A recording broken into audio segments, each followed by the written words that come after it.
kidding. I'm trying to be serious. This is a very serious story. Oh, hello. I'm trying to be a serious actor here. I can't do it. That sounded so fake. Oh, hello. I didn't see you there. Did you want me to read you a story? Try one more time.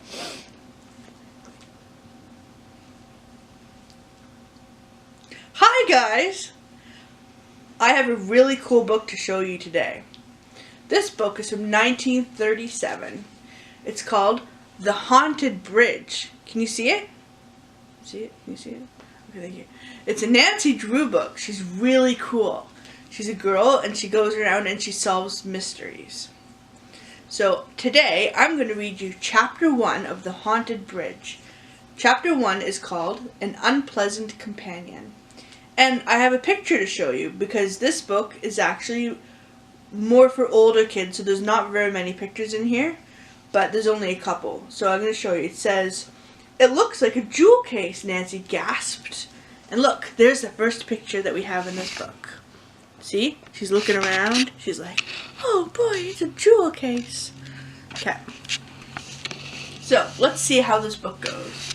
Because I haven't read this one for a very long time. Chapter 1. The Haunted Bridge. Chapter 1. An Unpleasant Companion. "Oh, that was a beautiful drive, Nancy. Your ball must have gone at least 225 yards. George Fane, an attractive girl with a boy's name, followed the flying pellet with her eyes as she spoke, while her cousin, Bess Marvin, added with an envious sigh, "Yes, and straight down the fairway, too. I wish I could drive a golf ball even half that distance." Nancy Drew, a pretty girl in a trim white sports frock, smiled as she started to walk along with her chums. "The game of golf isn't won with a long drive," she remarked modestly. "I've learned never to count my score until the little ball is safe in the cup at the end of each hole." "You have been playing marvelously today," George insisted, as she consulted the scorecard. "You'll certainly qualify for the tournament if you don't let your mind wander off on the mystery your father hinted about." I wonder what mystery they're talking about." The three girls were spending a few days at the Deer Mountain Hotel as guests of Nancy's father, Carson Drew, who had been called to the locality on local business. The fashionable summer resort afforded a decided contrast to the familiar quiet of River Heights, their hometown, and the girls were enjoying every minute of the vacation. Prior to their arrival at the Deer Mountain locality, Mr. Drew had promised his daughter that she might aid him with the troublesome case which now was absorbing his time. As yet, he had not explained the nature of the work, and during the lawyer's lengthy absences from the hotel, the girls amused themselves on the golf course. George and Bess thoroughly enjoyed the game. They both played very well, but it was Nancy's scores which had attracted the attention of the golf chairman. The man had urged her to enter the qualifying round of an important tournament to be held that week at the Deer Mountain course. Nancy had demurred, feeling that she could offer little competition to the many excellent women players who frequented the hotel, but her friends had teased her until finally she had consented to try her luck. "You're most certainly qualified, Nancy," George declared gleefully. "This is the 16th hole, and only 2 more to go after that." "This is a difficult one," Nancy said dubiously, as she regarded the faraway green, where she would finally put her ball in the cup. "Unless I want to make a perfect shot, I'll go into the woods." The girls were now walking rapidly down the fairway, and as Nancy spoke, her eyes wandered to the dense growth of forest on either side. Presently, Bess and George, coming to their balls, made splendid shots. Nancy then stepped up to her own ball, and with a powerful hit with her spoon club, sent it flying. "Beautiful!" Bess said excitedly. "Nancy, that was your longest ball of the day." Oh my god, I don't like Bess. She got a stupid voice because I hate her. And one of the most disastrous, I'm afraid, the Drew girl murmured under her breath as she saw the tiny white object sailing straight towards the tall trees. What miserable luck! Bess squealed in dismay. Did you see the ball stop, Caddy? Nancy asked the small, freckled-faced lad who was carrying her bag of clubs. He shook his head. I lost it just at the edge of the woods, he admitted reluctantly, but I think it went in real deep. I'm afraid it did, Nancy sighed. We'll find your ball, so you won't have to take a penalty, George said confidently as the three girls walked towards the woods. I hope we do, Nancy replied soberly. I can't really afford to lose even a single stroke if I am to qualify for the tournament. A 5-minute search in the tall grass at the edge of the fairway did not reveal the missing ball.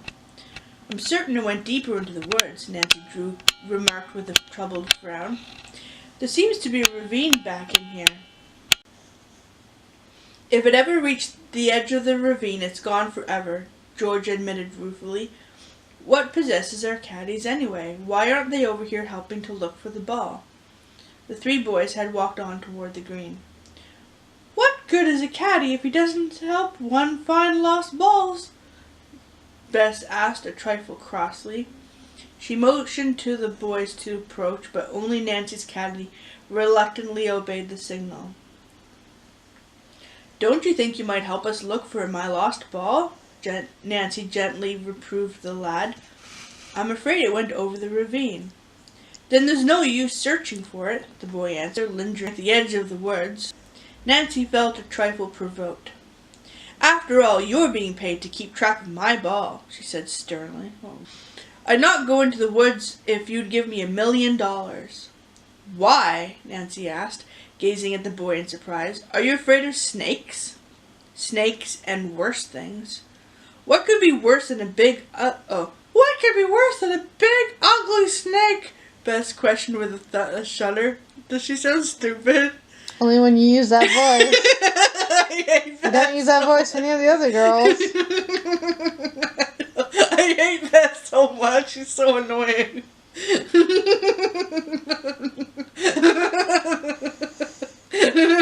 Evil laughter has ensued.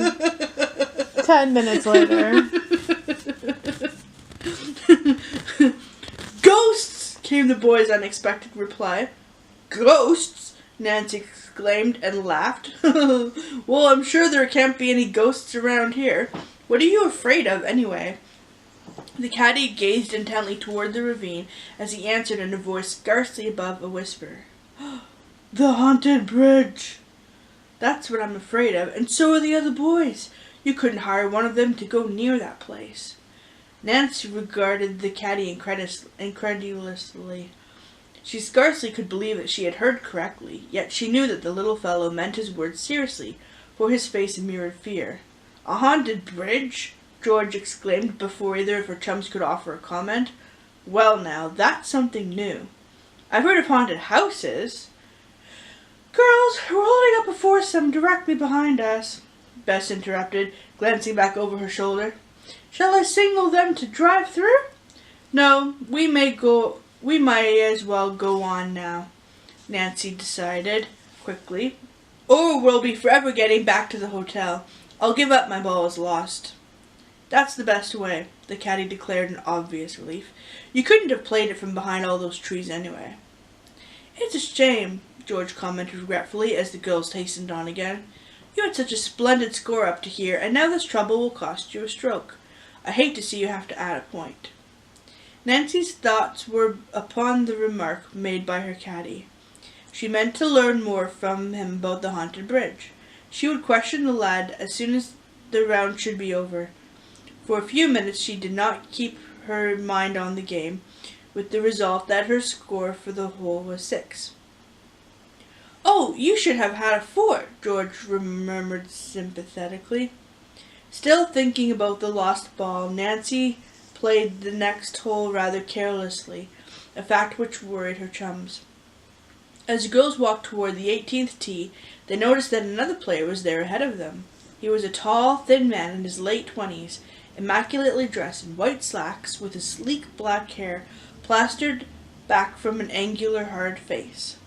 Oh, he's Mortimer Bartescu, Nancy said in an undertone. Let's slow up, girls. The warning was spoken too late. The man had seen the girls. He waved and waited for them to approach. Such luck, Bess commented in disgust. We would have to meet him. Mortimer Bartescu had been presented to the girls the previous evening at the hotel, and immediately he had tried to make a golfing engagement with Nancy. Although she had heard the man was a very good player, she had found an excuse for refusing the invitation, for she had taken a great dislike to him. Obviously, he was a braggart, and she rather distrusted his claim that he came from an excellent family. Now, as the girls seated themselves on a bench directly behind the teeing ground, he smiled affably. "May I have the honor of playing with you young ladies?" he inquired engagingly, directing his smile toward Nancy. The girls felt that they must be civil to the man, whose only real offense so far had been that he had been too friendly. "Yes, we may as well all walk together," Nancy replied politely, but with no warmth in her voice. She drove a straight ball, while Bess and George played somewhat shorter ones down the fairway. As the group moved along, Mortimer Bartescu attached himself to Nancy. "You play a fine game, Miss Drew," he praised. "I've never seen a girl with such a pretty swing, or for that matter—" "Thank you," Nancy said quickly, fearing a more personal comment. "I was just thinking that you might like to enter the mixed foursome tournament with me next week," the man went on after a slight pause. "Together we should win first place, for I'm a pretty good golfer." "I may not be here next week," Nancy declined a trifle coldly. "I've played golf courses all over the world," the man continued in a boasting tone. "Once I played the Prince of Wales." "Indeed. And did you defeat him?" Nancy asked, trying to hide a smile. "Well, yes, I did," the man admitted with a show of modesty. "But only by a couple strokes. Oh yes, I've often played with royalty." By this time, Nancy had reached her ball. As she was about to hit it, Mortimer moved a trifle close, and as she took her backswing, Nancy let her mind momentarily switch to him. As a result, she dubbed the shot. Too bad, the man muttered sympathetically. "You drew in your elbow just as you struck the ball. Here, let me show you." He took the club from the girl's hand, and to the annoyance of the three chums, insisted upon giving a demonstration of what he considered to be Nancy's fault. She said nothing, but a moment later, completely disregarding Bartescu's advice, walked to her ball and played a splendid shot. "That's the way," Mortimer nodded. "You'll make a 5, the way professionals do." "I haven't made it yet," Nancy said somewhat testily, and did not speak again. Finally, her ball was only 5 feet from the cup. Intensely annoyed because the man was still with her and still talking, she stepped up to the putt. The man was perfectly played, but at the very edge of the hole, the ball stopped. "Oh, Nancy, did you ever?" Bess wailed. Mortimer Bartescu immediately jumped up and down on the ground, causing the ball to drop into the cup. "There, Miss Drew, you're 5. "That wasn't really fair," Nancy said severely. "I shall count that as an extra putt, which gives me a 6. "But I don't see why. You didn't strike the ball." Nancy and her chums smiled coldly and murmured a few polite phrases, walked to the hotel, leaving the man to stare blankly after them. "Of all the conceited people, he's by far the worst I have ever met," Bess exclaimed when they were beyond Bartescu's hearing. "I'll venture to say he never came within a mile of royalty, to say nothing of defeating the Prince of Wales by 2 strokes. And he made you miss your shot, Nancy," George added irritably. "Oh, it's a shame your score had to be ruined on the last 2 holes." "Surely qualify anyway," Bess said as she studied the card. "George is 102, but my score is a disgraceful 120. But Nancy has a brilliant 93. "Did I really do that well?" the girl asked in surprise. "It's just perfectly grand," Bess insisted. "George and I will attest to your score, and then you can turn it in." Mortimer Bartescu had followed the girls, but as they saw him coming toward them, they hastily slipped out of the veranda. "I wonder what became of my caddy," Nancy said, looking about. "I meant to talk to him when I paid him." About the haunted... Oh. About the haunted bridge in the woods? Bess inquired. I suppose you want to inspect it. Well, if there's anything spooky about it, count me in on an investigation. I'd like to make further inquiries about the whole thing, came Nancy's reply. That certainly is the proper way to approach a mystery, George added. Do you think there is anything to do what the caddy said? He looked genuinely frightened when he spoke of entering the woods, Nancy said musingly. So I believe there is something to it. I'm going to locate that boy and probe into the mystery of the haunted bridge. And that is chapter 1 of The Haunted Bridge. So I guess if you like that story, I will continue it. And if not, I will go to a different book. Hope you guys like it. It was really fun to read to you guys. I love you. Bye.